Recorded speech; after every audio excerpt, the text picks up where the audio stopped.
Welcome to the Literature Lounge, where writers and authors share their stories behind their stories. So let's say, thinking a lot about female sexuality, for example. I'm always thinking about it because that's not only informed by the society and the sexual violence that you keep seeing, but it's also thinking about or interrogating where's the sexual desire in women. What do emerging writers misunderstand most, about craft? And what do you wish that someone had told you when you had begun? Of course, you'll always get that common question anywhere at a literature festival by some newbie who says, why can't I rhyme? Why do I have to rhythm? And then you have to go into this whole saga of brain train brain because you're forcing your thoughts. Then you rhythm it. And especially because we came from this idea of vanity, beauty, youth centricity. Every time now and then you on Instagram, you'll get a collagen ad. We are so centric about not youthfulness, but youth. So I think, the Navarasa came into my life when I became a screenwriter. So until then, I don't think when I was practicing fiction or poetry, I thought so much about the Navarasas. I may have thought of the five senses because I think one of the biggest things on a journey of art is self discovery. We may be artists, we could be anybody for that matter, but what we are on a journey is discovering yourself. Hi, today we are joined by Rochelle Potkar, a writer who moves effortlessly between poetry, haibun, fiction, and screenwriting. From corporate life to a life built entirely on words, her journey is as diverse as it is fearless. She writes of womanhood, a subject very close to my heart, and citizenship with the same clarity that she brings to grief, humor, and desire. That's quite a large space of writing, Rochelle. She mentors writers globally, experiments with Japanese forms, dives into Mumbai's Catholic world, and crafts characters who are messy, flawed, and unforgettable. How does one creative voice stretch across so many forms and still stay unmistakably its own? Let's find out more. Welcome, Rochelle, in today's episode. Thank you, Maua. I'm so happy to be here. So, you spent 9 years in the corporate world, before stepping fully into literature. What was the turning point, really, that made you realize that writing wasn't just a talent, but it was really your true trajectory, your true calling? So I think when you kind of get bored in one place or saturated in one place, that's when you search for new places, right? I mean, we are just like birds. If the tree is bare, then you will move to new foliage. So that's the same thing that happened to me. There was this gray box of a feeling in the corporate world, like everything was great, lovely subordinates, lovely boss, lovely work, good salary, because I suddenly started missing salaries as a freelance writer later on. So I must thank and be grateful to the permanent salaries that keep coming every month. It's not to be taken for granted. So I think even after all of that, I still felt I was in a gray box and I needed to know what made me happy. And sometimes you sit down with yourself more than a therapist because I come from a day and age when we didn't have therapists or didn't think we needed it. We are therapists, self therapists. So I sat down with myself and wondered what was it that I loved. And there was only one thing I really loved in that time of corporate life, and that was going to the British Council Writers Group and sharing my short stories, very badly written, and also critiquing other bad stories. But what fun we had. And that was the only thing I enjoyed, I think, one Sunday in a month. And I was like, is that all that you enjoy in life? Stories? And do you want to make that your full time goal? And then is this a big jump? And it was a big jump. And I think for me, more it was facing this fact, accepting that you're going to have a very big change in your life if that's the thing that makes you happy and nothing else. And so I had to take that jump. So that was what I think, the gray box feelings. I relate to it because, when my kind of life totally fell apart with my, son moving, overseas to study, and just this whole sense of purpose was completely gone, words came to my rescue. Yes. It was Yes. words that came to my rescue, and it was words and just, losing myself in words, Yes. and weaving together my feelings, via characters was what came to my rescue. So writing for me was sublimation at many levels, and also it was that anchor, Yes. and it still remains an anchor even today. So Yes. I completely It, get it. yes, it remains a lifeline. And I think every now and then we must face our gray corners and gray boxes so that Yeah. we know there's more to life if you jump over that. Yes, absolutely. So there are very few people, Rochelle, who can move as fluidly as you've done, between poetry, highbone, short stories, screenplays. So how, and also now a dark comedic novel. So how do you nurture, one's artistic voice while letting it like expand across so many forms? It isn't easy because I'm really struggling right now. I've written nonfiction and I'm getting into fiction, and I'm scared because I'm constantly getting stuck, Rochelle. So tell me, how do you do this effortlessly for all our listeners, who want to delve into different forms of writing? Yeah. So, Manga, I don't think that I don't look at all these forms as different. Okay. So maybe because I believe that our minds are aquifers. It's like groundwater. Groundwater, no matter what territory or country it comes from, when it seeps underground, it's what? One water, like one sky. So for me also, I think it's like the aquifer of the mind where you alchemize or you percolate with ideas and imagination. That doesn't have a form or a genre. The form of the genre is on top, when you have library bookshelves, or you have bookshop bookshelves, or you have a publication industry, you have genres.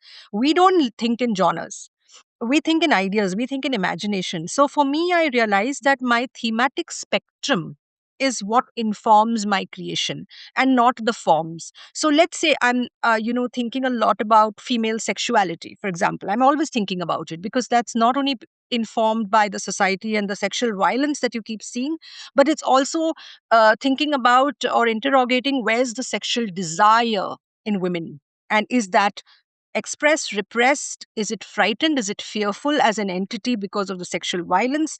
Where do we celebrate womanhood, even with sex and sexuality? So when I think about this very large theme, and I also think that sometimes you keep going back to themes as a thematic leitmotif. Some themes never resolve themselves, so you keep repeating those themes. I feel I follow themes and then you just express them in one genre. So you want to tell it in a short way, you do a haiku or a haibun. You tell a short story if it's not, you don't want to explore more than a certain limit. If you want to deeply explore it, you take a novel. If you want a lot of interiority, you go to novels. If you want it to be more dynamic, plot based, you go to screenplay. So I feel the forms then inform me of how they want to be told. But it's the theme, it's the idea that actually I'm quite ridden by and driven by. And perhaps that's why I don't think about the genres I'm writing in. Any genre or any form will work if this exploration fructifies. Amazing. So I'm going to just come back to what you've spoken about women's sexuality, because I do write a lot about that. And I do believe that it is repressed. And in spite of we being sensual beings, and we are, portrayed in the media as sensual beings, yet in reality, we are very, very repressed. Whether that's fear, of judgment, whether it is lack of voice, lack of a cohesive voice together for expressing ourselves sexually. I would really like to know from you, Rochelle, where did this entire space, where was that inspiration that came into you about women's sexuality? So I think definitely it's also largely to do with what you see in society. Okay, like Mhm. you look socially, you look politically, you look in personal relationship spaces, but then you also deeply interrogate yourself, because I think one of the biggest you know uh, things on a journey of art is self discovery, Mhm. right? We may be artists, we could be anybody for that matter, but what we are on a journey is discovering yourself. And Absolutely. no matter what else you discover life, you discover other people, but you are discovering yourself at the same time. And Yeah. so uh, deep interrogations of what did sexuality or desire mean to me as a woman, as a growing up girl, or what did molestation mean to me? What did a lewd remark mean to me? What did a compliment mean to me? What did male gaze mean to me? Did it make me always happy? Was there the fear that I would be exploited? Is there a fear today that I will be exploited? I'm in my 40s. Is that fear different from when I was in my 30s or 20s? So, because you see, you now have a wider spectrum of male gaze. Earlier, whatever be the male gaze, now even a 25-year-old can approach you, and even an 80-year-old can approach you. So you're suddenly seeing a very different way in which womanhood is handled. Even the idea about invisibility. They say that women after a certain age become invisible. Is that happening to me? Is that happening to society? I keep asking these questions and observing. So I think the joint discovery, the yin and the yang of watching what's happening just around you and watching yourself and being very brutally honest about everything. Yeah, I agree with you. And invisibility can be frightening for a lot of women. Yes, and especially because we came from this idea of vanity, beauty, youth centricity. We still are so youth centric. I mean, every time now and then you on Instagram you'll get a collagen ad, you know. So you're like, okay, we are so centric about not youthfulness but youth. And also, women, we are constantly called aunties.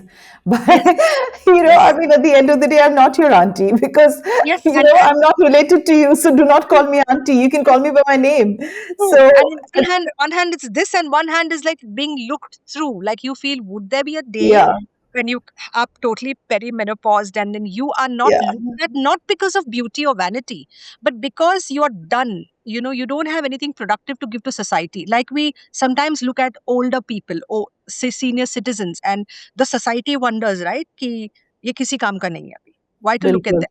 Take them for granted. Their voice is not important. So will Mhm. that happen to everybody? Should that happen? Even society questions, which is away from womenhood and it's just humanhood. How is society treating each other? So lots of Yes. things. Yeah. Yeah, it's going to be so deep if we get into it, I think, one on Yes. one on that. Oh, absolutely. So, Yeah. so Rochelle, your writing really carries multiple rasas, if I may say. It has love, anger, humor, grief, wonder, often in the same piece. So, how do you consciously think in terms of, navras? So, and how do these emotional flavors really emerge in your writing very intuitively?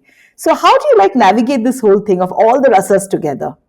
So I think the Navarasa came into my life when I became a screenwriter. So until then, I don't think when I was practicing fiction or poetry, I thought so much about the Navarasas. I may have thought of the five senses. Then you had memory as a sixth sense from Haibun. Okay, but I think we use memory in any case, and we use hope for the future, memory for the past. We are nostalgic. We either, dip into the past or the future. I don't think we ever live in the present really because it's so fleeting. But I think the Navarasas came into play when I started as a screenwriter because I really loved the way you look at how the audience would react to something you wrote. Like if you were writing the Shringara Rasa, whether it's friendship, whether it's warmth, whether it's pet love, okay, whether it's motherly love, or whether it's love between two lovers. What is the way you construct it in a scene that can have a warm, tingling effect in the audience without it being manipulative? But what would that be? And so, for the first time, you have this entire triangulate tandem that you are the creator, these are the characters that are embodying what they are, and there is the audience that is also breathing the same thought without dialogue, sometimes just in silence. And then you started understanding that if you look through the lens of rasa, there's so much of course you could call it the genres, but it is more than the genres, the essence of how you, it's like an ingredient in cooking, how do Oh, you yes. this, how do you pick that, and you're more aware of it. Because you're more aware of it when you're writing, then you're more aware of it when you're living. Because as writers, whatever we are employing is something that we live through. Absolutely. Then you start, Absolutely. yeah, because when I became a haiponeer or a haiku poet, I started watching the haiku moments of small small epiphanies in life. You understand the warmth of sunlight because you know how to write about it. So you live deeper. You live deeper. Even simple moments are lived with great depth. But I think the Navarasa really helped me look at storytelling and characters through that in one scene. And I think it just made me a richer observer and then Yes. creator. Yeah. Amazing. I love what you said about depth, looking at Yeah. little things with lot more depth. Yes. So And what, I must say this, the Hasya Rasa, because you mentioned the Dicosta yeah, family. humor. Yeah. I realized that when I was a screenwriter, the genres were not as looked down upon like in literature. In literature and books, you definitely have the literary fiction which has this little oomph value or this X factor, and then you look at the genre fiction and think, oh, that's a little lowbrow. It's not that difficult to write a thriller or a paranormal horror.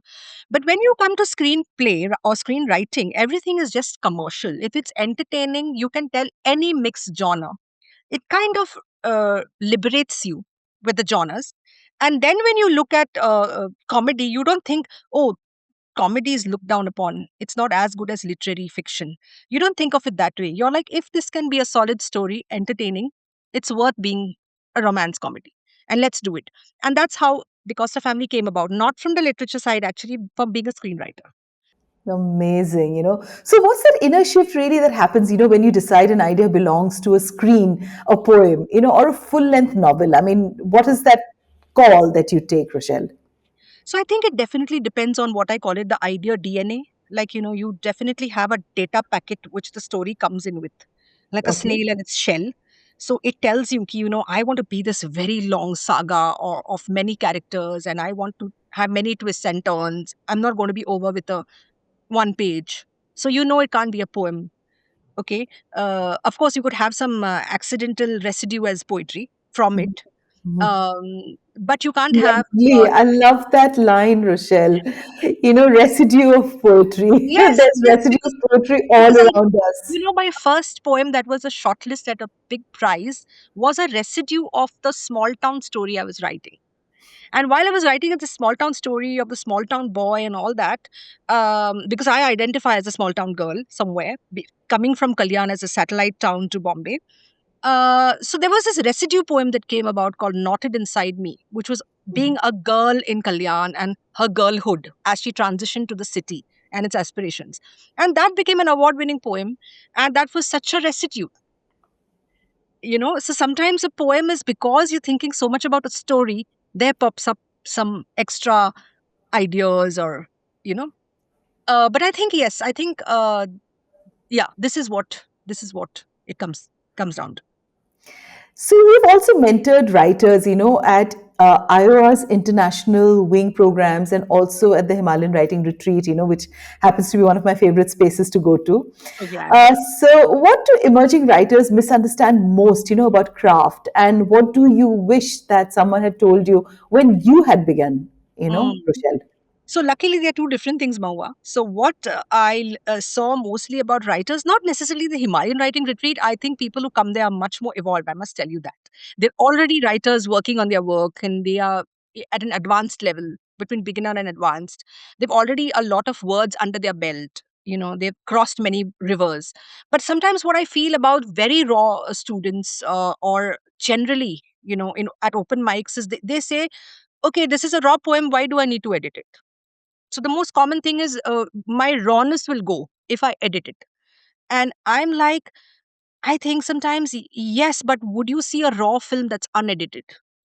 Would you give kacha food and present it as raw appeal? No, right? I mean, we would ripen it, we would plate it properly, we would finish it, we would chisel it. So why does your poem have to be so raw that you are almost insulting the audience because you're repeating your imagery, you're giving it in excess words, you've not thought about the cadence, the rhythm, but you're saying, no, no, no, this is my raw expression, so I cannot edit it, I'm this raw poem, raw poet.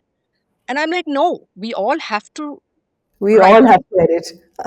We all have to. We better do that because we respect the audience's time and mind. Absolutely. And attention is a commodity today. It always was, perhaps, but attention and retention. Now it's becoming very, very, it's a huge commodity that is Yes. very So, difficult to so get. please edit out that extra words and stanzas and repeated images. So I think that's something which people get wrong. Besides, of course, you'll always get that common question anywhere at a literature festival by some newbie who says, "Why can't I rhythm? Why can't I rhyme? Why do I have to rhythm?" And then you have to go into this whole saga of why it's nursery rhymes but not nursery rhythms. Of course you can rhyme, but can you do it like Gwendolyn Brooks? If you can't, then don't just do rain train brain because you're forcing your thoughts, then you rhythm it. So those things. What I think about me is when I think about the lesson I wish I knew earlier on, is I wish I knew that there would be peer politics or artist politics, It's sad. which comes from their ego, insecurity, envy, jealousy. Because when I came from the corporate world to the art world, I thought, यहाँ पैसे तो है नहीं, so everyone would be kind to each other. This is heaven. Okay, but I forgot that there are other currencies that artists compete for. It could be fame, it could be voice share, it could be who you're published with, it could be anything actually. It could even be the curls of your hair, Mahua. Like somebody once went up to that level of saying, Mera hair to curl nahi hota. And I'm like, wait, really? the, so basically, the insecurities of the artist world, that can sometimes be both. It can be destructive and divisive, or it can be collaborative. So I look for spaces now because I realize that there are different currencies other than money, which people can fight for, and it can become the same silos and camps that you probably see in the film industry or you see it in the corporate world, and you wonder, why do human beings behave like that? Because here you're pursuing art, you're pursuing the highest forms of pursuit, and there you are as insecure as maybe not even a 2 year old.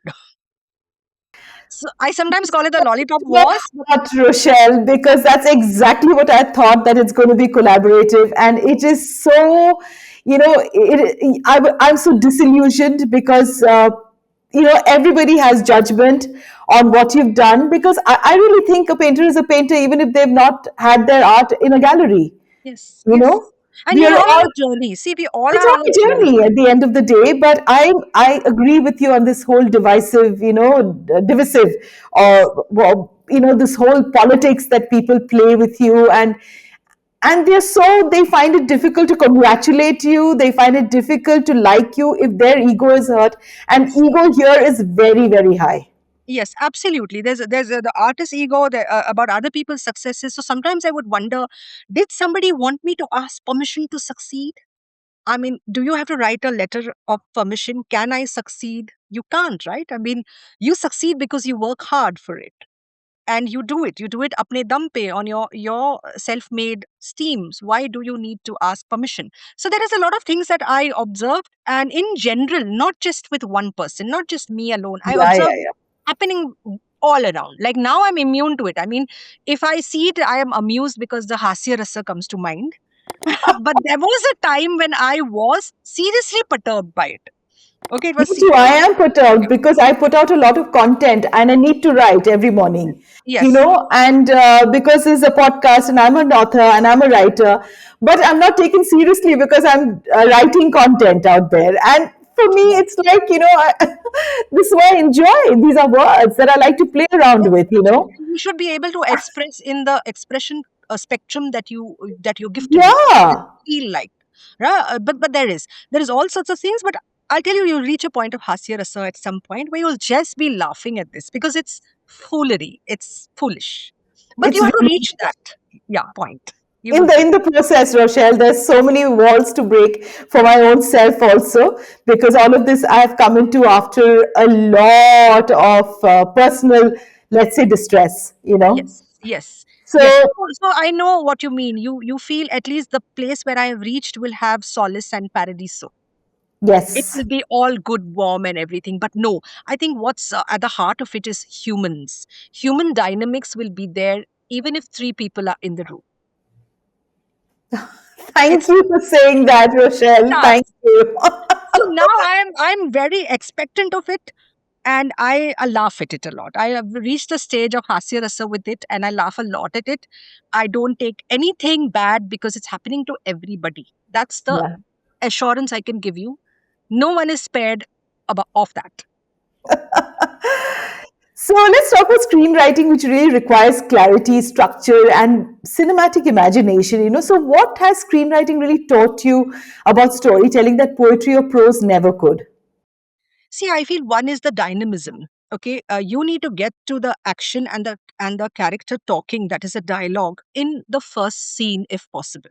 Whereas in a novel, as I say it at many places, you can talk of the swaying of the coconut trees and the gurgling of the river for 3 pages, and you can still be trying to find, okay, is my character come now? Will he or she talk now, at least the fourth page? The reader will also tolerate if you write good prose around the environment. But in screenplay, you cut to the chase immediately. And I like the dynamism because you need to know your characters much before you start. Okay, so even the frugality or the brevity of how you write, like, you just don't, you can just say, mm, morning or a foggy morning, and that's it, like haiku. You don't have to go on and on about talking about how the vendors are echoing in that frost or the mist, or the sound of sweeping. You don't have to do all that. It's understood ki it's a foggy morning in a neighborhood. Now you continue with the dialogue and the characters, so you move very fast in time, you cover a lot of ground because of that as a storyteller in screenplay than when you covered it in novels, which is more interior. So I feel every medium has asks different things out of you as a creator and as a writer. So poetry asks very abstract stuff. In fact, I feel poetry is the biggest form because it can capture a galaxy on a page. Okay, and a screenplay takes 100 pages to tell you the same thing. A haiku is the big crunch if the novel is the big bang. Okay, because as it's expanding into the reader's minds, the novel or the screenplay, the haiku is in a big crunch. It's telling you in just two images about everything. So there are so the form definitely demands different things out of you, and because of that you become different people as a creator. So, what I am as a haibunia, I'm not as a poet. What I am as a short story writer, I'm not as a novelist. When I'm a screenwriter, I'm a different beast. But I think the screenplay or that form really changed me as a storyteller. It made me liberated of all these forms that you write in. There's nothing less or more. It should be a solid story in any genre. It should be a well told story, well rounded characters. You could tell anything. It is a mixed genre. That's what I like about screenwriting. You don't have to be fixed on one genre, and tell it in a dynamic spectrum.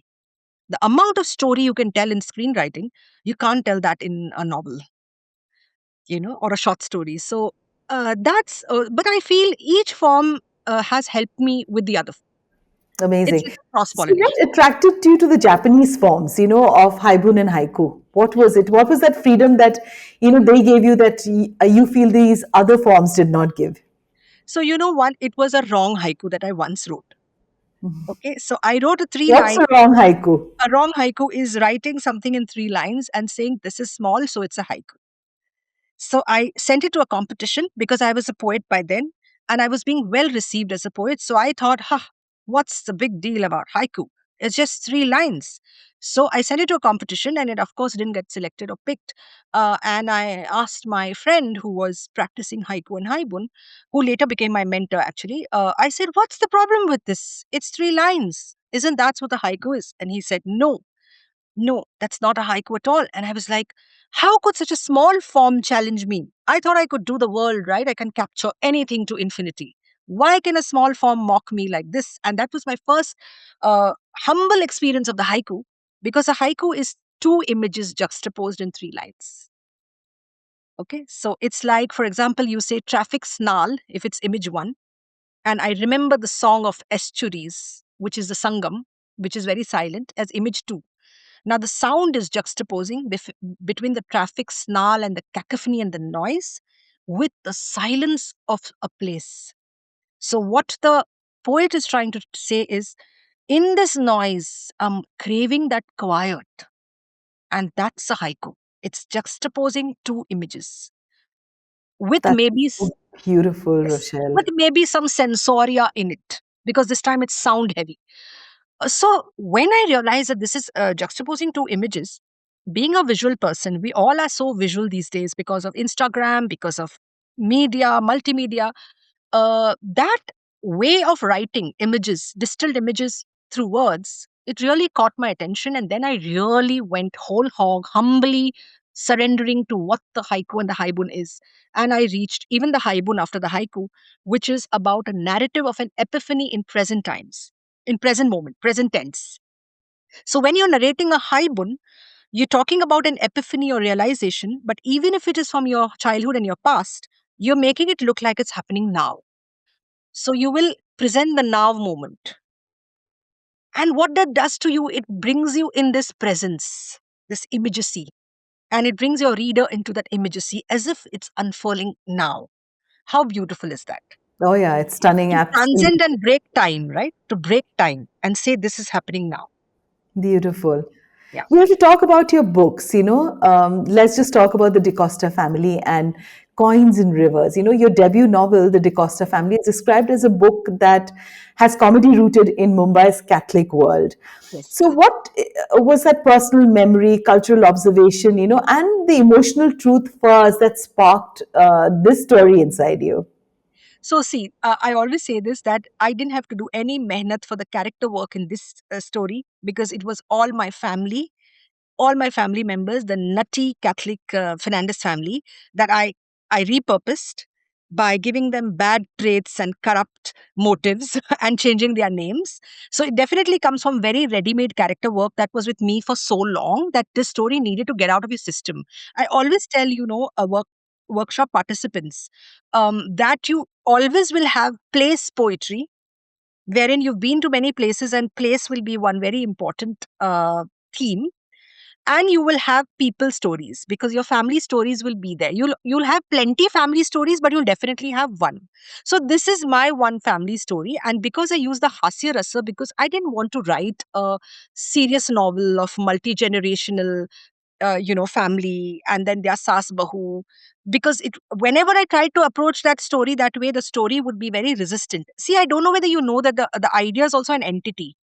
It's like a friend, it does not give in if it's not being told properly. It Absolutely. stand its ground and just you'll be stuck with it and you're breaking your head and wondering why. So I had to fight the longest time with this story because it was my family story, but it wasn't willing to come straight like a literary fiction or a multi-generational saga. It wanted to come out crooked, nutty, wicked, wacky, erratic. And I asked myself, but why? But then it was like, this was the family that made you laugh. It was a nutty family. Why will you tell a sida story? There was nothing Sida about it. It was all crazy. And I was like, okay, then let's go crazy. But I want this out of my system because I want to write other stories. I don't want this occupying my head and my body. So then I gave way to Hasirasa. I told it in a dark comedy. I even had fun with the Portuguese hangover of, Goans have a lot of Portuguese hangover. We love our Portuguese passports. We are ready to sometimes give up Indian passports for the Portuguese passports. Even though Portuguese were rulers, okay, who were not supposed to be so adored, there will be many Goans who will say, during the Portuguese times, this and this was happening in a very nice way. So there is this hangover. So I was like, okay, my characters are going to be calling them, Portuguese mafia, and they have this Don Sean thing, but actually they're gully ke gunde types, okay? Let's have fun with them. Let's have a lot of fun with their Dilulu. So all my characters in Because of Family are Dilulus. So let's Yeah. talk a little bit here about identity and belonging. You know, what were you trying to capture when you wrote about all of this? Like you just now mentioned about this whole, hangover, Portuguese hangover for the Yeah. Goan Catholics. Yes. So see, there was this, of course, this upar ka layer, the surface, which was happiness, asinine, slapstick, comedic, stupid, whatever it was. But underneath, there was this theme of exploring greed. Like what happens when let's say, the landlords, because I came from a landlord family. What if the landlords were greedy enough to want to, think about illegal constructions and all that, and not give the tenants their due in a redevelopment project. The tenants are also funny and cracked up. They are not serious. No one's serious in this book except Inspector Gaitonde, who's also stupidly serious. Okay, so he's also not. He cannot get over his stupidity, but he's the only serious character who's investigating what's happening. But what will happen if the greed is there not only in one generation, but will the greed be broken in the next generation? Does Maggie, who's the smallest member of the family, when she comes to her senses, because she is kept half in, not in coma, but half asleep, because she's the voice of conscience in my story. And if the voice of conscience is awake in the beginning of the story is over. So she is being kind of, drugged a little bit by one of the family members in her soup. There's a certain poisonous soup that she has, and she's asleep for half of the year. But what if Maggie came awake? She would want to break the vicious cycle of greed. So there's definitely the greed. There's definitely the woman versus man. Yeah. That whole Yes. because in a household you'll always find that who in this family, I've shown that the men decide what food is made, even if they are not in the kitchen at all. And the choice of the food is the politics, because they would say we want only Goan cuisine but not Anglo Indian, and the lady of the house is Anglo Indian. So there is this whole politics in the kitchen. There's also a lot of kitchen politics happening between the women. So there is a lot of things that I wanted to explore: the man woman in a family setup, the in the larger setup, the rich and the poor, the town itself, because Kalyan always gave me this wonderful microcosm of the world. So whenever I came and traveled to the macrocosms, even Bombay, I never forgot what the microcosm teaches you, because it's a small miniature scale, It teaches you everything you need to know about how it functions. Absolutely. So I think I used a lot of those things, but the themes definitely were. And I think when I came to Bombay, it is when I realized about how much square footage of space we crave for. Okay. And what does it mean? Because you call it home, you call it roots, you call it your Jama Punji, you live there, you put your savings in that. What does it mean, that rootedness and home? And what if it is not a tug of war? You may get it, you may not get it. There might be corruption, there might not be. So lots of things. I wanted to explore all of that underneath, but at the fun have batshit crazy humor where I'm laughing myself a rotten. Okay, so I have laughed the most while writing this book and even proofreading. I've been laughing the most. I doubt I laughed so much for any other story of mine. Amazing. So let's talk about your poems, In Coins and Rivers, which holds tenderness besides violence, injustice, and womanhood. So, how do you really balance this whole intimate and political, without really diluting either one? They both are hand in hand. How did you Yes. do it? So, see, whenever I used to collate poetry, I used to notice a pattern in me, which I started understanding that even while I'm sectioning the book. So, there will be this private, part of me that's very reflective. It might have women's sexuality, desire, dreams, all kinds of things at its core. It may not even be women centric. Sometimes I'm an atom. Sometimes I'm not a woman. I'm not a gender. I'm nobody. I'm philosophically an atom. Okay, watching life. So there's this private explorations. Then I move to the expanding orbits of, say, social life, interpersonal, familial life. You move to the larger society, and then you move to world, its politics, and then you move further to beyond world, which is philosophical, which is spiritual. And I think that's the way I have been thinking. So my writing was always like that, and when it was poetry, I realized, oh, this is the expanding ripples. So that's how I've been able to I think we are all human beings, like that. We engage with different parts of life all the time. Absolutely. Yeah, Yeah. Yeah. yeah. And there's always a dichotomy in all of that also. Yes, And I think there's there's such joy. beauty there. Absolutely, there's joy, there's sorrow. You're sometimes disturbed, and that's why you write. Sometimes you're amused, and that's why you write. Yeah, so Absolutely. Yeah. So, as someone deeply engaged with literature, how do you see reading habits really evolve in India today? Especially this, we just spoke about the shrinking attention span and the rise of really short form storytelling that is taking over now, and people have less time. And we can't deny the fact that most people are hooked to their, to doom scrolling at yes, some point, in absolutely, their, absolutely. The amount of gyan that you're getting from Instagram is, at a nano speed of explosion. yeah. I thought at some point that when I actually released my novel, The DeCosta Family, I thought, I wonder whether there's any reader out there, not for a comedy novel alone, whether there are readers or it's a declining species. And I think sometimes it's gone extinct. But no, I'm surprised to tell you that there are readers who read, who read and who prefer that way of imagining a story. And even if you consume a lot of streaming episodes, and you have your stories on your screen, or you go to theaters, or you have different ways of consumption, maybe a play, there are readers. Actually, it's not extinct. I'm not sure whether it's growing or not, that only statistics can tell. But I found that there are readers who love to sit with an intimate piece of experience, that the book, and actually imagine everything, because there's a certain control in reading than consuming something that's already out there, visualized for you, sound affected for you. Here you are the god. So the first god is, of course, the person who created the world, but the second god is the reader who can imagine that world just based on words. Oh, yeah, Yeah. And absolutely. it could be So as beautifully you different. put And it this. will be Yeah. as different. One reader will say, no, no, I think the river came from there. And the other one will be, no, the river flew from here. Yeah, And it's your world, it's your amphitheater. So I it don't is your amphitheater. Yes, I don't think that part of imagination, what comes through the reader, will go away, because I don't think we want to give up how to imagine through words. Absolutely no. So you've written across mediums, poetry, fiction, hybrid forms, screenplays. So what's the next calling? I mean, what is it that you're going to do?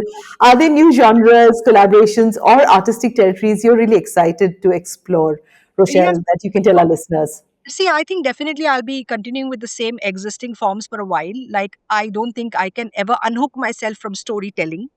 But I do see myself sometimes orating or becoming a speaker, because I do get a lot of these opportunities now. And many times people ask me, you don't have a YouTube channel as yet? And I'm like, oh my God, I've been under a rock. And I've I been, was also under a rock for very long. yeah, I have been an introverted, writer, just living in a cave and investing in craft and writing. And someone's like, why are you not out there? So maybe I will be more out there. How lovely. Yeah. You have a lot of people who are also going to be able to listen to you, consume the art that you do. And I think it's fantastic because Thank there's such democratization today, of these different mediums that Yes. helps Yes. artists like us, to Yes, go out there and and I talk keep about. getting, if it was one time you asked Absolutely. this question, it's Yeah. once. Every time I'm being asked this question, "Ki, No, do you have a YouTube absolutely. channel, or are you out there?" And I'm like, okay, I need to be out there then. Also, Please, yes, please come out there. to share what little I know. To share, and I think that's one of the most collaborative ways of Yes, learning, teaching, and connecting with people. absolutely, absolutely. Yeah. So Yeah. thank you, Rochelle, for being on our show today and for sharing your journey and the many worlds inside your work. And for our listeners, if you've enjoyed this episode, don't forget to follow the show and share it with someone who loves good storytelling and they want Rochelle to be their mentor. And I'm extremely honored to have Rochelle Potkar today here with me. Thank you so much, Rochelle, for Thank taking you, out the time. Mawa. What a delightful conversation this was. And it was so easy to talk to you that I forgot we are in a podcast. I thought we were just sitting in our drawing room and chatting up Oh, like a thank you. better. I mean, thank you for this ease. Thank you so much for having me. Thank you.